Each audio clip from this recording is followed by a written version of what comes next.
Well, hello everybody, and welcome back to Canal Sidings Model Railway channel. You join me on a beautiful Tuesday morning, and we're looking out of the window of my railway room. As you can see, if I pull back, there is now no railway across it. That piece has gone, as has all of the railway that used to run along here, all the way along to the end just there, next to the pillar drill. Those two sections have already been taken apart, and they are, part of it's in the bin and part of it is actually in the garage, possibly waiting for a bit of reuse. And the bit that was over the window is here. As you can see, there's the bridge and the other bridge round the corner there, if I can get to it. There you go, around there. But it's just laying on my workbench at the moment, where my son and I left it last night when we took it down. It was a hell of a job getting it down, although it isn't a particularly wide piece. It's 6 feet long and weighs a ton, with all that wood in it. Anyway, that'll be going. And I realised last night that where that piece came from is where my new bridge section and river and road section and valley is going to be. I realised that behind those monitors I could have some more speed frame shelf, which is what's going to hold the railway up along that wall there, and that speed frame shelf can be hung from the end of that piece there and also be fitted to the shelf over there. So finally I've worked out a way of actually supporting that piece that crosses over. It came to me when I saw the big gap. What you can also see over here is quite a lot of the electrics, which are all starting to disappear. Down there is my NCE smart booster and its power supply, and that used to hang from under the railway over there. And down there, which I just get along a bit further, down there is a hell of a lot of the electronics from the old railway, which is staying, because most of that, I think I've mentioned before, controls the fiddle yard, and all of those identical boards, of which there are 6 of them, 5 of those control 4 points each in the garage. Those 4 points, those 20 points being the fiddle yard points. The other one controls a couple of points way up in that corner where the fiddle yard comes out from. I'll go over there in a second. And this couple of boards on the end are responsible for switching cameras, changing the polarity of the centre section of my fiddle yard, which actually forms a reverse loop, and also controlling some uncouplers.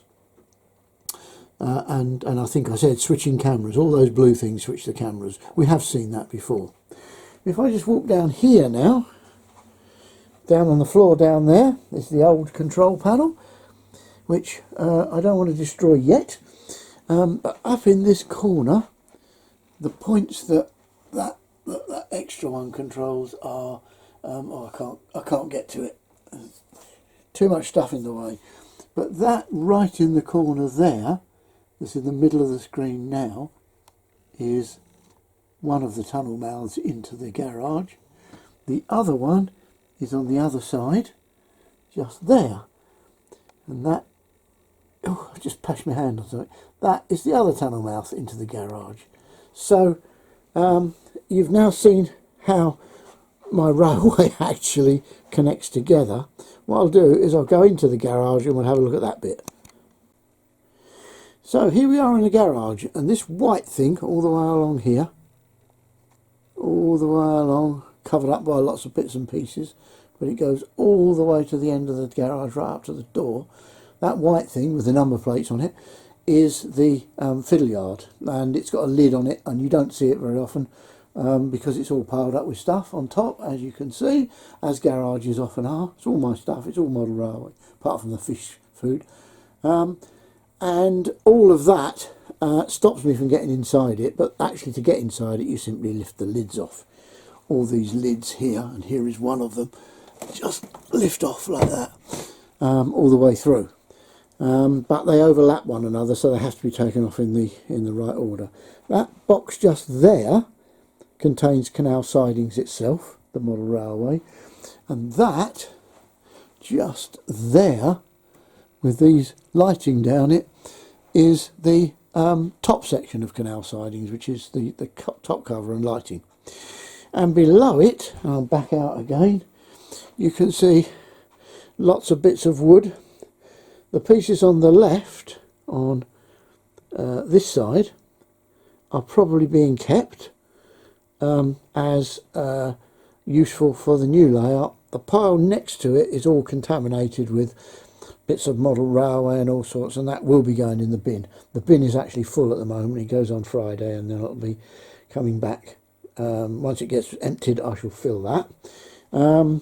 This here is some 4mm cork, which is for the railway, the new railway, as are all of those bits of blue foam in there, and that toolbox has got another piece of foam in it. Probably won't have enough of it, but it'll give me a start. So that's where we are at the moment. The railway is a right mess. The railway room is a right mess. What I'll do when I've bought this, when I've cleared the space, I'll come back and give you an idea of where we are with the railway. I'm now back in the railway room. As you can see, everywhere is a mess. There's stuff piled up there. This layout here, the old part of Ingleithwaite, is all piled up with stuff. There is stock laying everywhere on it. Some new vehicles that I bought recently up there. Here we have a lot of track that was on the old layout. All this stuff that's got brown sleepers, sorry, all the stuff that's got brown rails, rusty rails, was a part of the other layout that's been taken off. All the curved sections up here are set track. They've never been used, but they will get used on the new layout, or some of them will be used on the new layout. Where I've got stuff stuffed in corners, I'm going to use 3rd and 4th radius. Anyway, so, oh, and there is North Grove still sitting underneath there with locos all over it. Yeah, bits of foam here and there. So a bit of a rough and ready video, I'm afraid, but I thought I'd just show you that progress is really happening now on on Ingleithwaite Mark II, which is still going to be called Ingleithwaite. I might add the word yard to the end of it, but I might not. I may still leave it as Ingleithwaite, but it won't have a station.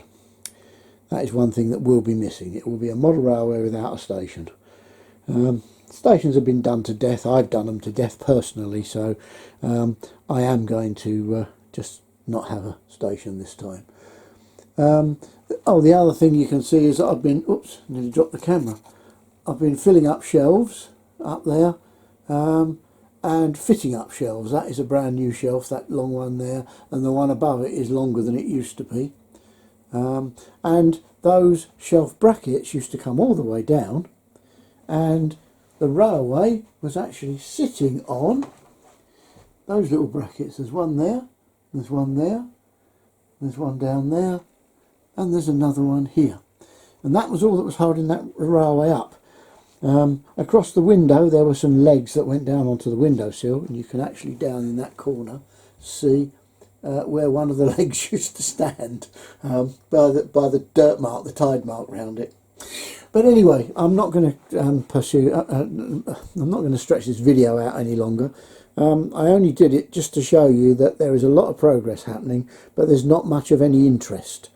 As soon as I can start to actually get the shelving in place and build some baseboards, then we can start building a model railway. And I will show you the baseboard construction as I do it. and I'll show you, although I'm not going to show you how to put speed frame together, I will show you the speed frame shelf and how I've hopefully made sure it won't collapse. So I'm going to wind it up now and say see you next time. Thanks for watching and goodbye.